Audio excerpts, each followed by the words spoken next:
Hello friends, welcome to our YouTube channel Gyanofy. आज हम आपके लिए लेके आए हैं साइबर एथिक्स पर वीडियो, जो कि क्लास 10th कंप्यूटर एप्लीकेशंस का सिलेबस में है, जो कि आपके आने वाले एग्ज़ाम को 8th ऑफ दिसंबर के लिए बहुत ज़्यादा बेनिफिशियल होगा। और मैं दावे के साथ कह सकता हूँ कि अगर आप इस वीडियो को शुरू से अंत तक अच्छे से देखते हैं और एक दो बार रिवाइज करते हैं तो ये आपके एग्ज़ाम के लिए बहुत ज़्यादा बेनिफिशियल होगा और आपके सारे क्वेश्चंस इस एक वीडियो से ही कवर हो जाएंगे। So without wasting your time, let's begin. Cyber ethics शुरू करने से पहले हमें जानना होगा ई कॉमर्स के बारे में। तो ई कॉमर्स क्या होता है? E commerce basically online business होता है जो कि हम इंटरनेट के थ्रू करते हैं। जैसे कि ऑनलाइन कोई भी ट्रांजैक्शन हो गया नेटवर्किंग के थ्रू, जैसे कि हम अमेजन से, फ्लिपकार्ट से कुछ प्रोडक्ट्स बाई करते हैं या सेल करते हैं, तो वो सब ई कॉमर्स के दायरे में आ जाता है। अब ई कॉमर्स जब होगा, हमारे जो बिज़नेस होगा, तो सबसे पहला चीज़ जो होगा उसमें ट्रांजैक्शंस इन्वॉल्व होंगे, और जहाँ ट्रांजैक्शंस होंगे वहाँ ट्रांजैक्शन कंसर्न्स भी होंगे, क्योंकि जब ट्रांजैक्शंस होते हैं तो दो प्रॉब्लम्स राइज होगी, एक तो डाटा प्राइवेसी की और दूसरा ट्रांजैक्शनल सिक्योरिटी की। अब डाटा प्राइवेसी और ट्रांजैक्शनल सिक्योरिटी अगर हमने इंश्योर नहीं किया तो उससे क्या लॉस होने वाला है हमें, तो देखते हैं। तो सबसे इम्पोर्टेंट लॉस जो हमें होगा वो ये होगा कि अगर हमने ये दोनों चीज़ सिक्योर नहीं किया तो हमारा जो फेथ है बिजनेस में वो पूरी तरह जा चुका होगा और हम आगे इस फील्ड में ग्रो नहीं कर पाएंगे। इसलिए डाटा प्राइवेसी और ट्रांजैक्शनल सिक्योरिटी को इंश्योर करना बहुत ज़्यादा ज़रूरी है। अब डाटा प्राइवेसी और ट्रांजैक्शनल सिक्योरिटी को इंश्योर करना है ये तो हमें पता चल गया, लेकिन इसे इंश्योर कैसे करना है? तो इसके लिए दो तीन टूल है हमारे पास, जैसे कि इंस्क्रिप्शन हो गया, डिजिटल सिग्नेचर हो गया, डिजिटल सर्टिफिकेट्स हो गए। तो first coming to inscription. Inscription basically होता है इनकोडिंग डाटा, कि डाटा को हमने किसी फॉर्म में इनकोड कर दिया। और क्यों इनकोड किया? ताकि ये मैसेज जो हम वन प्लेस से दूसरे प्लेस में भेज रहे हैं वो पूरी तरह सीक्रेट रहे और कोई भी अनऑथराइज्ड एक्सेस नहीं कर पाए। अब अनऑथराइज्ड एक्सेस मतलब क्या होता है? Illegal access. इल्लीगल एक्सेस मतलब क्या होता है? वैसा एक्सेस जो कि बिना परमिशन लिए किया गया हो, वैसे एक्सेस को हम लोग इल्लीगल एक्सेस कहते हैं।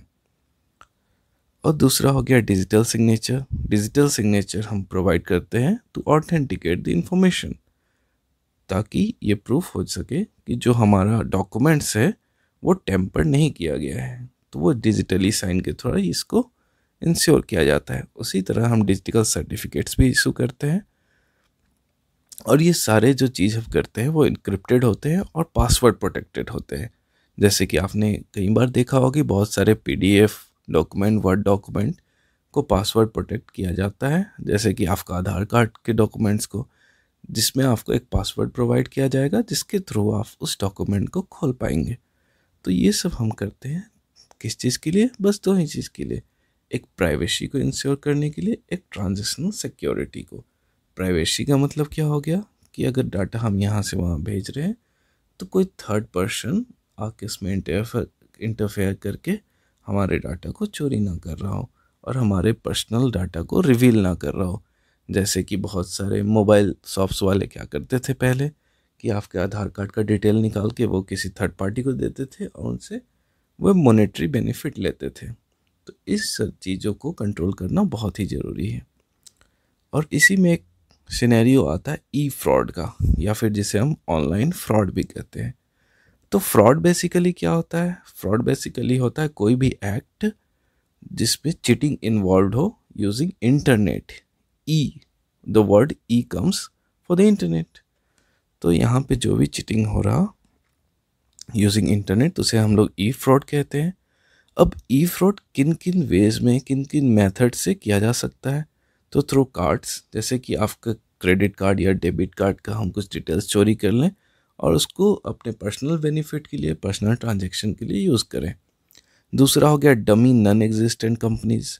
कुछ डमी नॉन एग्जिस्टेंट कंपनीज हम क्रिएट कर दें और इन्वेस्टर उसमें इन्वेस्ट करेंगे, हम इन्वेस्टर के सारे पैसे लेके गायब हो जाएंगे। तीसरा फिशिंग हो गया। फिशिंग में क्या होता है कि हम पर्सनल इन्फॉर्मेशन स्टील करते हैं उसी तरह हो गया आइडेंटिटी थेफ्ट। आइडेंटिटी थेफ्ट का मतलब हो गया आइडेंटिटी। आइडेंटिटी मतलब आपकी पर्सनल आइडेंटिटी। तो आइडेंटिटी थेफ्ट मतलब अपनी पर्सनल आइडेंटिटी की चोरी हो रही। मतलब मैं अकाउंट बना रहा हूँ, एफबी अकाउंट हो गए या कोई और अकाउंट आपके नाम से, तो इसे कहते हैं हम आइडेंटिटी थेफ्ट। अब हम आते हैं अपने मेन टॉपिक पे, कंप्यूटर इथिक्स। तो इथिक्स ऑफ कंप्यूटर ये क्या होता है, या फिर इसे साइबर इथिक्स भी कहा जाता है। तो ये बेसिकली होता है कोड ऑफ कंडक्ट या फिर moral standard. Code of conduct या मोरल स्टैंडर्ड, तो किस चीज़ का मोरल स्टैंडर्ड या किस चीज़ का कोड ऑफ कंडक्ट। तो जब हम कोई भी ऑनलाइन रिसोर्सेज यूज़ कर रहे हैं तो उसमें क्या कोड ऑफ कंडक्ट होना चाहिए या क्या मोरल स्टैंडर्ड होना चाहिए, वो सब कवर करता है कंप्यूटर इथिक्स। अब कंप्यूटर इथिक्स अभी इस टाइम में बहुत ज़्यादा चैलेंजेस फेस कर रहा, क्योंकि आप हर तरफ देख रहे हैं ऑनलाइन फॉर्जिंग हो रही, साइबर क्राइम्स हो रही है। तो कंप्यूटर इथिक्स किस किस चैलेंजेस को फेस कर रहा। तो फर्स्ट है प्राइवेसी कंसर्न। प्राइवेसी कंसर्न मतलब सिक्रेसी कंसर्न, सीक्रेट नहीं रहेगा आपका डेटा। तो जैसे हैकिंग, हैकर्स क्या करते हैं, आपके कंप्यूटर से आपका डाटा निकाल के किसी और को प्रोवाइड करते हैं फॉर द मॉनेटरी बेनिफिट। उसी तरह मालवेयर हो गया और इसी तरह कुछ। तो प्राइवेसी कंसर्न को हम लोग को डील करने के लिए क्या करना पड़ेगा, तो will have to use HTTPS SSL along with firewall. अब HTTPS का क्या फुल फॉर्म हो गया, hyper text transfer protocol secure. SSL stands for secure sockets layer. तो SSL जो है सिक्योर सॉकेट लेयर क्या प्रोवाइड करता है, वो इनक्रिप्टेड लिंक प्रोवाइड कर देगा किसके बीच में, तो सर्वर और ब्राउज़र। तो इनक्रिप्टेड लिंक रहेगा जिसके चलते कोई थर्ड पर्सन उसे यूज़ ना कर पाए, और ये दोनों बीच में कॉन्फिडेंशियल रहेगा। तो चैलेंजेस प्राइवेसी कंसर्न हो गया जिससे हमने डील कर लिया HTTPS SSL और फायरवॉल का यूज़ करके। तो फायरवॉल क्या होता है, फायरवॉल होता है नेटवर्क सिक्योरिटी डिवाइस जो कि मॉनिटरिंग करता है इनकमिंग एंड आउटगोइंग नेटवर्क, ताकि दो नेटवर्क के बीच में कोई थर्ड पार्टी नेटवर्क इंटरसेप्ट करके आपकी इंफॉर्मेशन को स्टील ना कर ले। और तीसरा होता है सिक्योर डाटा ट्रांसमिशन। तो secure data transmission as the word suggest, कि सिक्योर करना है आपको किस चीज़ को, डाटा के ट्रांसमिशन को। डाटा यहाँ से वहाँ जो जा रहा है तो उस चीज़ को आपको सिक्योर करना है। तो आप कैसे करेंगे, वो करेंगे using SSL technique, secure socket layer, जहाँ पे आप यूज़ करेंगे इनकोडिंग डाटा। मतलब डाटा को आप इनकोड कर देंगे और उसके थ्रू अपना डाटा आप क्या कर सकते हैं, सिक्योर कर सकते हैं।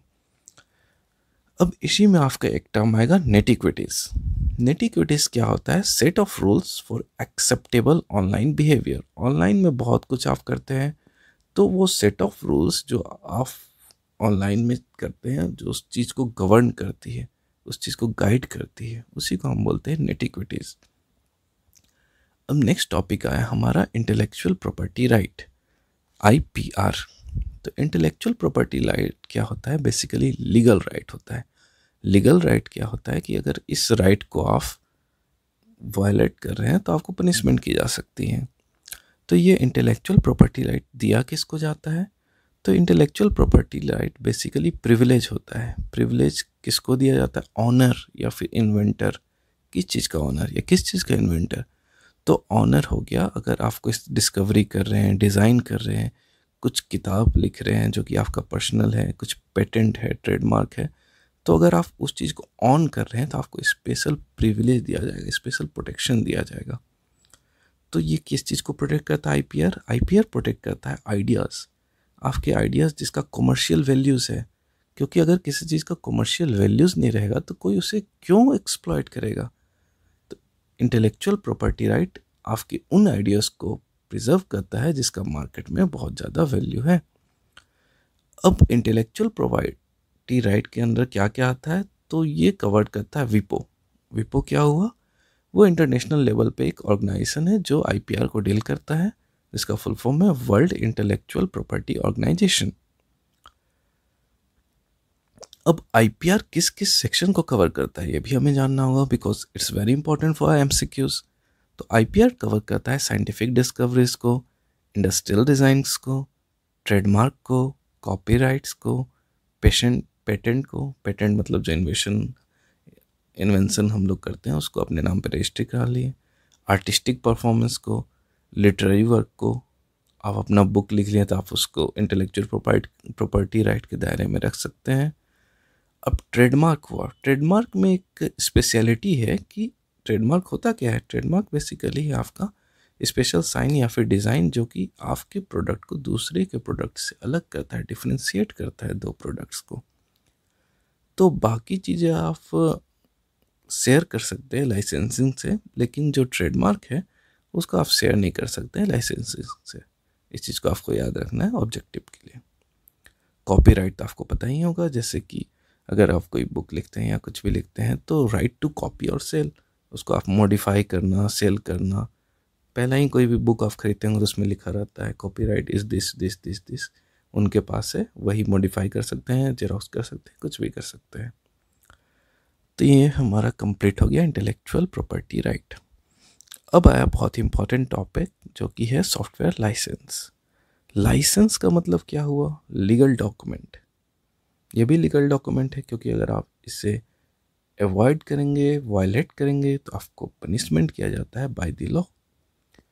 अब लाइसेंस में जैसा कि आप कोई भी जब ऐप इंस्टॉल करते होंगे अपने एंड्रॉयड पे तो आपको दिखा जाता होगा I agree with this term that term, तो वो सब लाइसेंस होते हैं। तो लाइसेंस में क्या होता है? टर्म्स एंड एग्रीमेंट्स, कि अगर आप इस सॉफ्टवेयर को इंस्टॉल कर रहे हैं तो आप इस टर्म को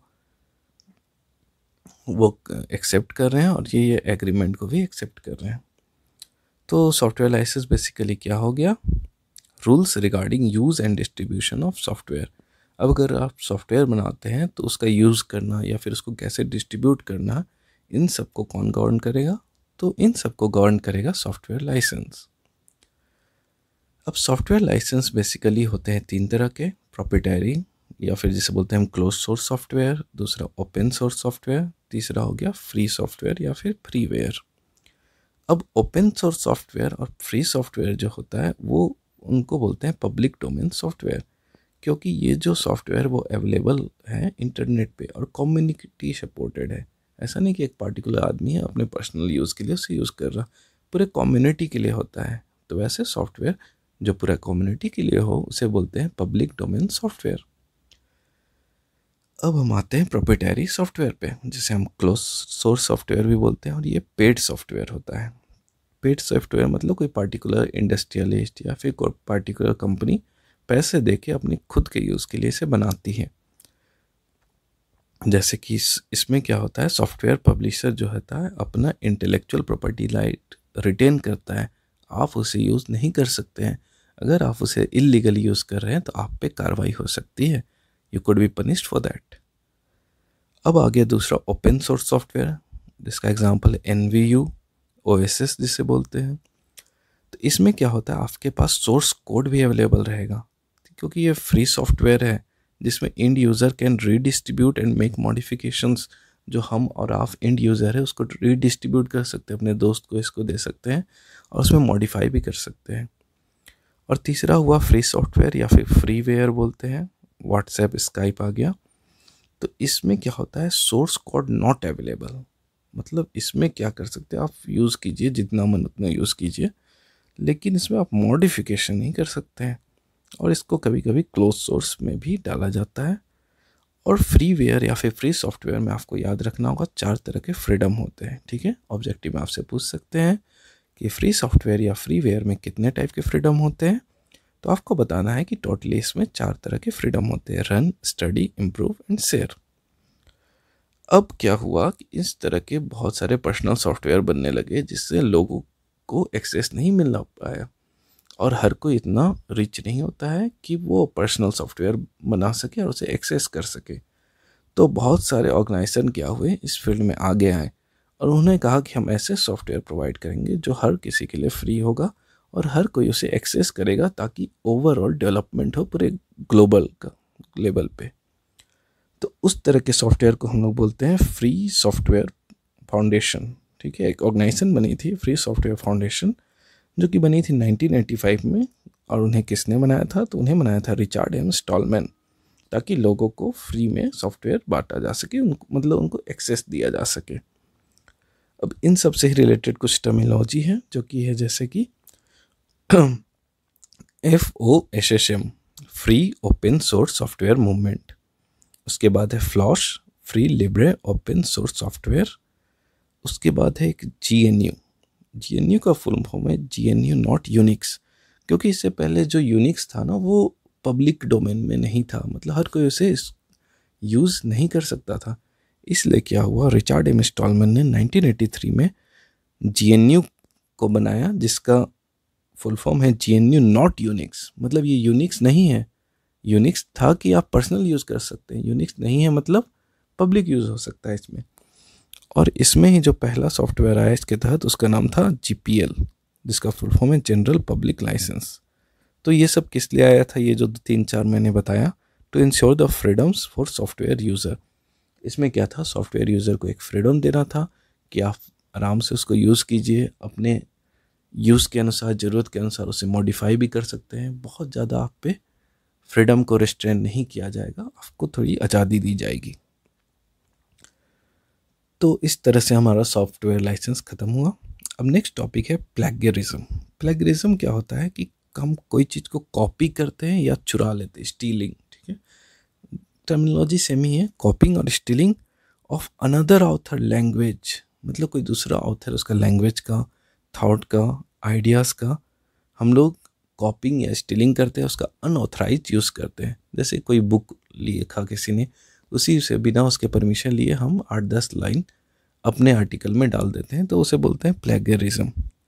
तो प्लेगरिज्म आपसे पूछ सकता है कि किस वर्ड से, लैटिन वर्ड से डिराइव हुआ है, तो ये हुआ है प्लेगियरस, ठीक है। इस वर्ड को याद रखिएगा कि इस वर्ड से ये डिराइव हुआ है प्लेगरिज्म।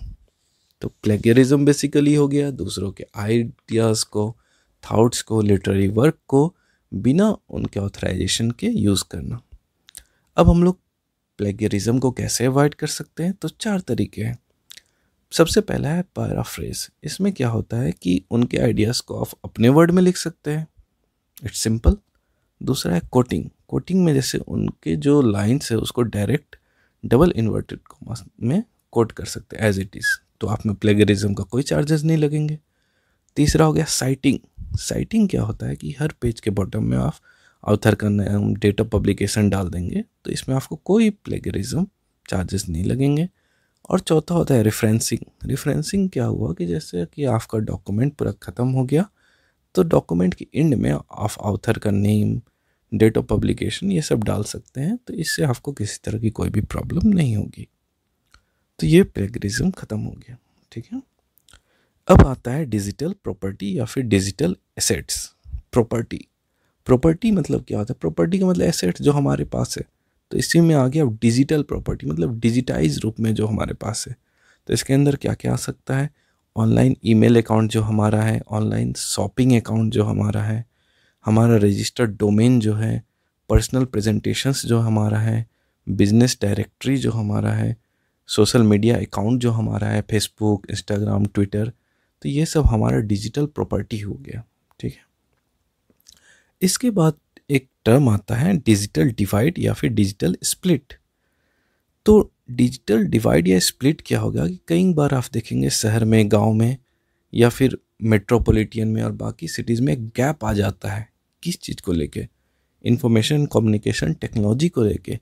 आप यहाँ इंस्टाग्राम, फेसबुक, व्हाट्सएप, ट्विटर सब कुछ कर रहे हैं, और उस बंदे को बेसिकली सिंपल सा गूगल में टाइप करके एक सर्च करने भी नहीं आ रहा। तो वो जो आपके और उसके बीच में जो डिवाइड हो गया, जो गैप हो गया, उसे बोलते हैं डिजिटल डिवाइड या डिजिटल स्प्लिट। तो इसका डेफिनेशन क्या हो गया, अनइवन डिस्ट्रीब्यूशन या फिर economic and social inequality. Inequality है, लेकिन किस बेसिस पे, तो इनइक्वालिटी है विथ रिस्पेक्ट टू यूज़, मतलब यूज़ करना, एक्सेस करना, impact of information and communication technology.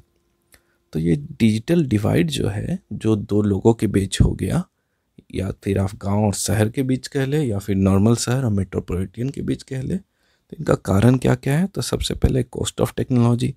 जो मेट्रोपॉलिटन में रहते हैं वो हायर कॉस्ट बियर कर सकते हैं, लेकिन जिनका पुअर बैकग्राउंड है वो उतना हाई कॉस्ट नहीं बियर कर सकते, इसलिए वो टेक्नोलॉजिकली बैकवर्ड रह जाते हैं, और उन दो लोगों के बीच डिजिटल डिवाइड हो जाता है। दूसरा हो गया लैक ऑफ इंफॉर्मेशन। तीसरा हो गया लैक ऑफ स्किल, क्योंकि आप अगर गांव में रहते तो आपके पास स्किल तो कम होगा ना, क्योंकि उतना अच्छा एजुकेशनल फैसिलिटीज़ नहीं आपको प्रोवाइड किया जाएगा। तो ऑलरेडी आप में और बाकी लोगों में जिन्हें बहुत अच्छा एजुकेशनल फैसिलिटी प्रोवाइड किया गया है, एक डिजिटल डिवाइड हो जाएगा। नेक्स्ट टॉपिक आता है साइबर लॉ। साइबर लॉ क्या होता है? ये एक लीगल या रेगुलेटरी एस्पेक्ट होता है। लीगल मतलब लॉ जिससे डील करेगा, रेगुलेटरी मतलब रेगुलेशन, नियम, कानून। तो किस चीज़ का? इंटरनेट में या फिर वर्ल्ड वाइड वेब में कुछ भी चीज़ आप यूज़ कर रहे हैं तो उन सब चीज़ को गवर्न करना कि क्या सही है क्या गलत है, वो सब आ जाता है साइबर लॉ के अंडर में। ठीक है, तो एक तरह से हम कह सकते हैं it provides legal recognition to e transaction. जो भी आप ई ट्रांजेक्शन करते हैं, इलेक्ट्रॉनिक ट्रांजेक्शन करते हैं, ऑन द नेट ट्रांजेक्शन करते हैं, तो उन सारे चीज़ों को एक लीगल रिकॉग्निशन मतलब एक लीगल कानूनी रूप देना, उसी को हम कहते हैं साइबर लॉ। अब वर्ल्ड वाइड वेब एक टर्म आया, WWW, आपसे फुल फॉर्म पूछ सकते हैं। तो ये आया था 1994 में, और आपको कमेंट सेक्शन में बताना है कि वर्ल्ड वाइड वेब के फादर किसे कहा जाता है। ठीक है, अब क्या हुआ, साइबर लॉस जो है वो कवर करता है किस चीज़ को? साइबर क्राइम को। अब साइबर क्राइम क्या होता है? तो क्राइम वैसा क्राइम जो कि सोसाइटी को हार्म कर रहा है। साइबर मतलब इलेक्ट्रॉनिकली जो किया गया हो, जो कि किसी का प्रॉपर्टी को हार्म कर रहा है, जैसे कि आपका क्रेडिट कार्ड, डेबिट कार्ड, या फिर आपका फॉल्स डिजिटल सिग्नेचर करके आपके प्रॉपर्टी को हड़प लेना, या फिर आपके कार्ड से शॉपिंग कर लेना, वो सब हो गया।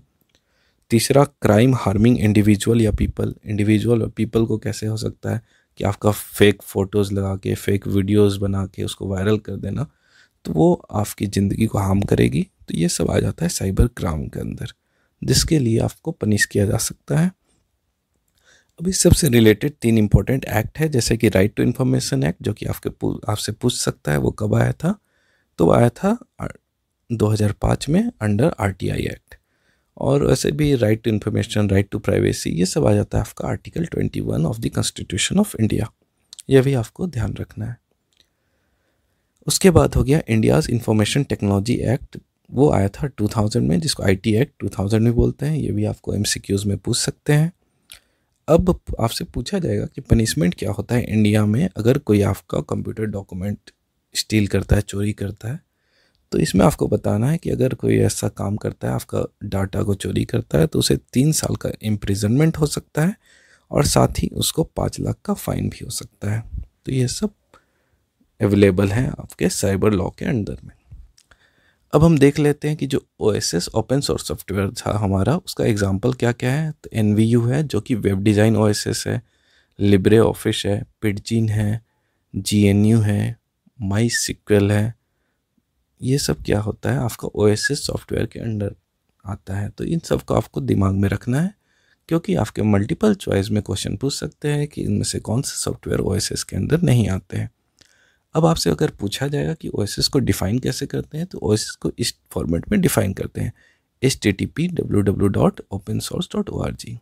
ठीक है, अब आपका एक नया टर्म आता है शेयरवेयर। शेयरवेयर बेसिकली सॉफ्टवेयर के अंडर ही आता है। तो ये एक ऐसा सॉफ्टवेयर है जिसमें लाइसेंस भी आपको कब लगेगा? तुरंत लाइसेंस भी नहीं देना होगा आपको कुछ टाइम बाद देना होगा। किस लिए? ताकि जो आप सॉफ्टवेयर यूज़ करें तो आप उसको जज कर लें कि ये सॉफ्टवेयर अच्छा है या बुरा है, ये सॉफ्टवेयर मेरे काम का है या नहीं।